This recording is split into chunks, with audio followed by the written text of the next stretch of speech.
Anti Indian एक्सप्रेसने जे article छापलेलं आहे, I am calling it anti Indian, कारण ते करोडो इंडियन्सच्या इमोशन्सच्या अगेन्स्ट जाऊन एक आर्टिकल छापतंय, ज्यासाठी ते रिस्पॉन्सिबल असेल की नाही मला डाऊट आहे. कारण माझ्या मते रोहित गेल्या, त्याची जी कॅप्टन्सी गेली रोहितची अच्छा, त्यानंतर रोहित शर्मा बद्दल बोलतोस तू? अच्छा, अच्छा, ओके. मला वाटलं तू वेगळ्या कोणत्या तरी गोष्टीबद्दल बोलतो. नाही.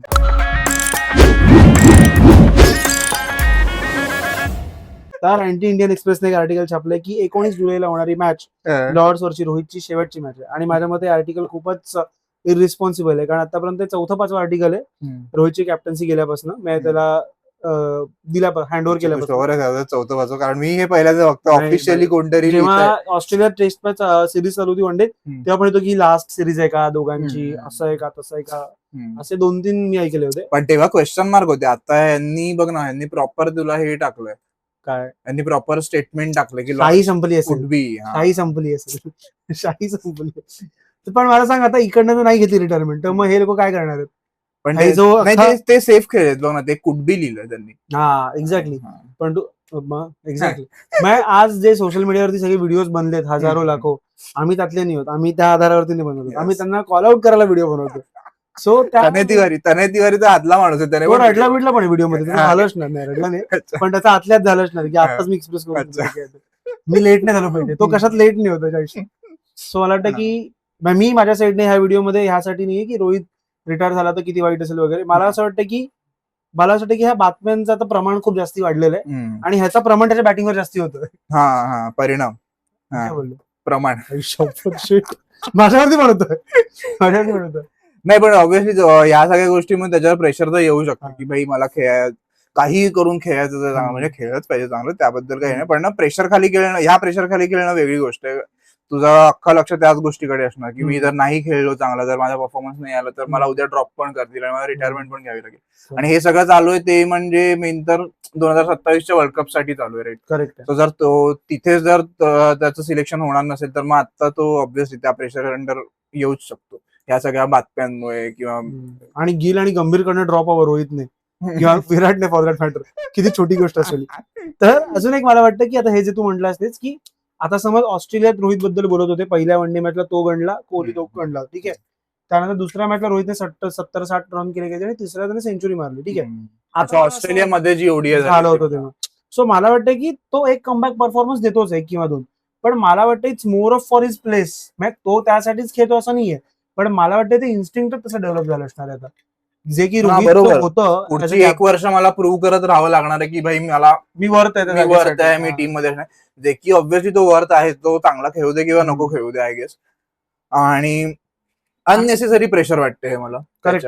आणि ऑलरेडी आफ्रिकेमध्ये रोहित काय एवढा ग्रेट नाही खेळत, आपल्याला माहिती ऑलरेडी. म्हणजे त्याच्या आफ्रिकेत ओडीआयचे रेकॉर्ड एवढे भारी नाहीयेत, पण तू त्याला त्याच्या नावासाठी घेऊन जातोस आफ्रिकेत.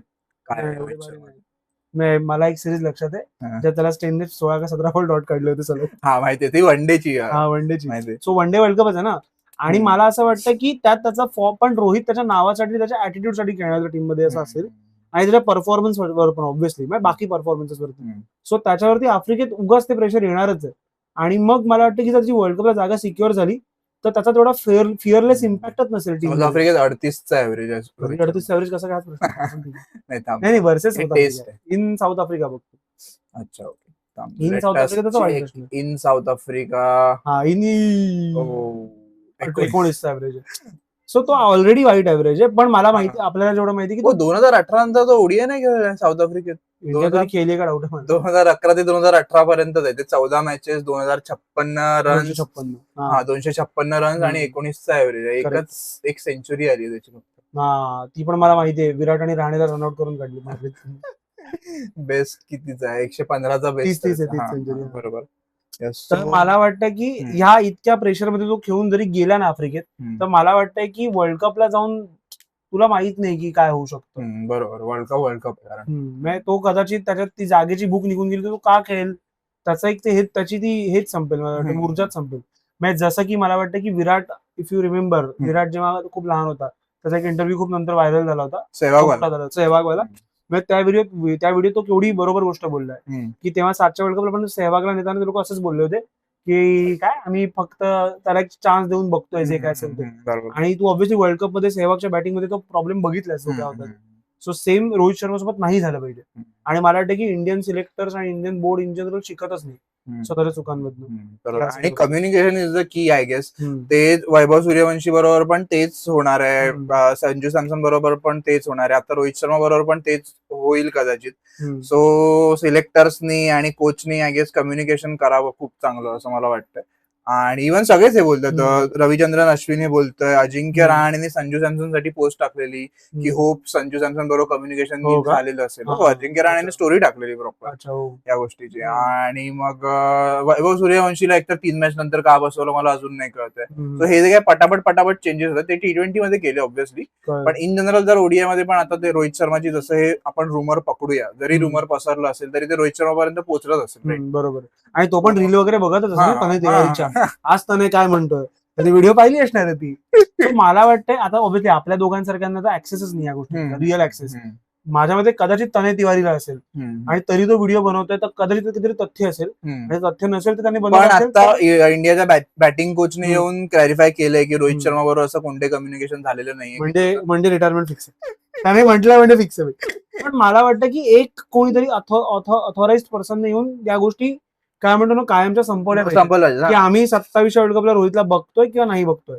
किंवा स्टार्टला जे आगरकर म्हटलं होतं की आय डोंट लाईक सी की कमिटमेंट दोघांचं, जेव्हा की त्या दोघांनी ज्या पद्धतीने परफॉर्म करण्याचा प्रयत्न केलेला आपल्याला दिसतं की आणि त्याच्या फिटनेसवर आपलं रोहित शर्माच्या फिटनेस बघून आता दिसते की भाई खरोखर मेहनत घेतोय तो 2027च्या वर्ल्ड कपसाठी. आपल्या दोघांचं मिळून पोट सॉरी तुला तिथे जायचं. पण माझं म्हणणं आहे की यामुळे प्लेयर्सचा एक तर खूप इश्यू आहे आणि जे काही व्हिडिओज वगैरे सोशल मीडियावरती म्हणतात त्यात खूप जास्त निगेटिव्हिटी पसरते, जी मला वाटतं इव्हेंच्युअली प्लेयर्स पर्यंत पोहोचत असेल. काल जशी रोहित बॅटिंग करत होता मला असं वाटत होतं की त्याच्या डोक्यात काहीतरी चाललंय. तो ज्या पद्धतीने त्याला मी एवढंच लोक येताना स्टेन सोबत आफ्रिकेमध्ये बघितलं, त्यानंतर तुम्ही काल बघितलं की असू शकतो, कॉन्फिडन्सवर तो परिणाम होऊच शकतो.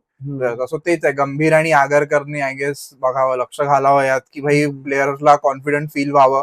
जे काही फक्त रोहित शर्मा जे काही इंडियन टीम साठी खेळतात, प्रसिद्ध कृष्णाचा कॉन्फिडन्स घालवा हे मी सरळ चांगली बॉलिंग केली. पण नाही, रोहित शर्माच्या बाबतीत तर हे होणं अनफॉर्च्युनेटच वाटतं मला, जर झालं तर की भाई लॉर्डची मॅच शेवटची असेल. बरोबर आहे. आणि मला वाटतं की मेरिट बेसिस वरती तो जातो टीम मध्ये, कारण तो खेळलाय चांगला. चॅम्पियन्स ट्रॉफी पासून तू बघशील, चॅम्पियन्स ट्रॉफीत तू बघशील तर तो फायनलला चांगला खेळलाय. ठीक आहे, त्याआधी त्याने 1-2 मॅच स्टार्टला चांगला खेळला, तो मध्ये आउट ऑफ फॉर्म होता. पण नंतर त्याने ऑस्ट्रेलियाची सिरीज असेल म्हण, अफगाणिस्तानची असेल म्हण, त्यात त्याने शेवटच्या 2 मॅच चांगला खेळला, आफ्रिकेची सिरीज असेल म्हण, यात तो चांगलाच खेळलाय एक्सेप्ट फॉर न्यूझीलंड सिरीज आताच्या झाल्यात त्या. सो मला वाटतं की त्याच्यासारख्या प्लेअरला जो एवढा सिनियर आहे त्याला सतत स्वतःच्या जागेसाठी फाईट करावी नाही लागली पाहिजे. बरोबर असं मला वाटतं.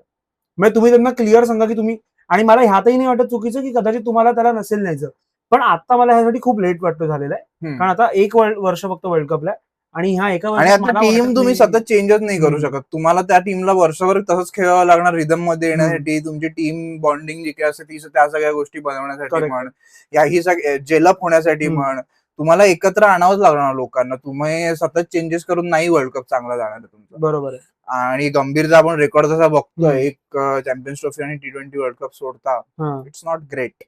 सो आणि 2027चा वर्ल्ड कप तर 50 ओव्हरचा वर्ल्ड कप, ती सगळ्यात मोठी अचिव्हमेंट असेल जर ते जिंकलं तर.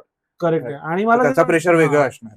आणि ते जे चाललंय की काय म्हणतो ना, चॉपिंग वगैरे चाललंय टीम मध्ये की कोणी 1 मॅच खराब केलं किंवा 2 मॅच खराब केलं, त्याच्या जागा जात आहेत. त्याच्यामुळे मला वाटतं इन जनरल टीमचं ओव्हरऑल खूप खराब होतं. तर मला सगळ्यात आता माहोलवरून मला आठवलं, तू T20 सिरीज चालू होती तेव्हा ग्राउंडवरचा माहोल बघ आणि वन डे सिरीज चालू झाली त्यानंतरचा ग्राउंडवरचा माहोल बघ. ह्या 2-3 लोक इन झाले, रोहित शर्मा, विराट कोहली आणि बुमराह, हे 3 लोक आल्यानंतर तुला इन जनरलच ग्राउंडवरचा माहोल थंड आणि चिल वाटतो.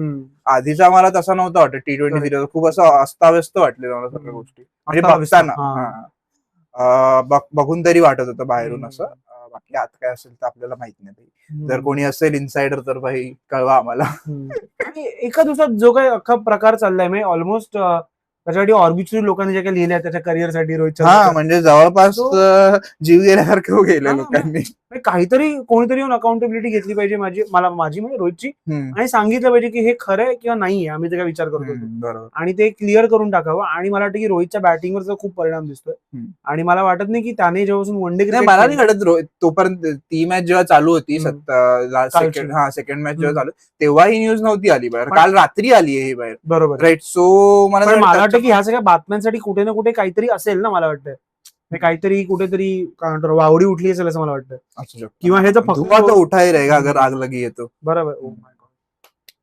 तर मला असं वाटतं की एकतर जर नसेल झालं, आणि in general media, social media आपण जे म्हणतोय ते रोहितच्या प्रत्येक नॉकवरती डिसाईड करतं ह्या सगळ्या गोष्टी रन करणं, तर मीडिया पण आपलं फालतूच आहे. सोशल मीडिया तर फालतूच आहे गोष्टी येऊन जाऊन. नाही पण सोशल मीडिया बऱ्यापैकी रोहितच्या साईडने असं मला जेवढ्या मी असू दे साईडने, मला प्रॉब्लेम नाहीये. पण प्रत्येक वेळी त्याच्या बॅटिंगवरती तुम्ही व्हिडिओज बनवत सुटले आहेत, किंवा हे फक्त मला काय म्हणतो एक मार्केटिंग गिमिक, आणि इन जनरल हेच सगळं वाटतं की काय म्हणतो आपण ते थंबनेल साठी किंवा काय म्हणतो आपण त्या हुक लाईन साठी सगळे त्यांच्या पोस्ट आणि व्हिडिओज करतात. आम्ही नाही करतो, आम्ही त्या क्लिअर करतो. So we are not in that league. नाही पण 27च्या प्रॉपेबल्स मध्ये जो आहे भाई, आणि त्याला खेळवलंच पाहिजे, नाही तर मग गंभीर आणि आगरकरचं काही खरं नाही जर त्याला ड्रॉप केलं तर लोक बॉयकॉट पण करतील. बरोबर. विराटने केला बॉयकॉट, काय करत. एक्झॅक्टली. रोहितने जर रिटायरमेंट घेतली तर त्याचा परिणाम विराट कोहलीवर पण होणार आहे. तो तुम्ही जर बघितलं असेल त्यांची टाइमलाईन, एकत्र T20 इंटरनॅशनल रिटायरमेंट घेतली, टेस्ट मधून 1-2 आठवड्याच्या गॅपने रिटायरमेंट घेतली दोघांनी पण. त्यांचा एक वेगळा कॉन्ट्रॅक्ट साईन झाला हा एकामागून एक. सो वन डे मध्ये पण ते होऊच शकतं. विराटला इन्सिक्युअर वाटूच शकतं रोहित गेल्यानंतर की भाई हे जर रोहित शर्मा बरोबर हे करू शकतं तर माझ्याबरोबर हे होऊच शकतं. करेक्ट आहे. राईट. आणि इंडियामध्ये ती हिस्ट्री पण राहिलेली पास्ट कॅप्टन सोबत असं व्हायची. त्यातल्या त्यात मला वाटतं धोनी तरला, की धोनीची एकतर ऑथॉरिटी एवढी भारी होती की धोनी त्याच्या रिटायरमेंट नंतर पण तो 3 वर्ष टीम मध्ये स्वतःच्या काय म्हणतो ना, खुद के उसूल पे वो जिया भाई, और उसको लगा 7 जुलाई को 7 बज गए रात में शाम में उसने डाल दिया पोस्ट. तर मला वाटतं की एक धोनी सोडला तर बऱ्यापैकी सगळ्याच कॅप्टन्सना इंडिया चुकीचं वागवलं गेलं या अशा बाबतीत. आणि ते मला वाटतं खूप दादा भाई, पण दादाचा फॉर्म पण गेलेला त्यामुळे पण ठीक आहे. पण जे काय असेल ज्या पद्धतीने ग्रेग चॅपलने ते अख्खं नरेटिव्ह बांधलं होतं, आणि त्या काळात मी लहान होतो मला लक्षात आहे, त्या काळात मीडिया दादाच्या अगेन्स्टच होतं जेवढं मला लक्षात आहे. बरोबर. आणि ह्या सगळ्याच गोष्टीत मला वाटतं इव्हन विराटची पण जेव्हा वर्ल्ड कप वगैरे हरत असेल तो, तेव्हा त्याच्यावरती पण ज्या पद्धतीने चर्चा व्हायची किंवा ज्या पद्धतीने कमेंट्स यायच्या, त्या सगळ्याच गोष्टी मला वाटतं. सो मला वाटतंय की जे काय ते कम्युनिकेट नीट झालं पाहिजे आणि ते क्लिअर केलं पाहिजे वन्स फॉर ऑल. असं मला वाटतंय की एकदा येऊन सांगून टाकावं की हा प्लॅन मध्ये आहे की नाहीये. आणि मला वाटतं की एका वर्षात वन डेची टीम ज्यात एक ओपनर नवीन बसवणं हे खूप कठीण असणार आहे. मग बीट तो जयस्वाल असेल किंवा सूर्यवंशी असेल, आय डोंट नो. रोहितच्या तू लास्ट काही मॅचेस बघशील तर लास्ट त्याची 50 बघ आधी आली 1, 2, 3, 4, 5. अरे दोन मॅच आधीच अफगाणिस्तान बरोबर 79 मारले, त्याच्या आधी 48, त्याच्या आधीच्या मॅच बरोबर 48 मारलेत, त्याच्या आधी त्याने साऊथ आफ्रिकेबरोबर 75 मारलेत, मध्ये 2-3 इनिंग्स आहे. त्याच्यानंतर 57, 120, 173, 76. सो फॉर्म मध्ये तर आहे भाई. तुम्हाला काय हे सगळे रुमर जरी पसरतायत तरी का पसरतायत.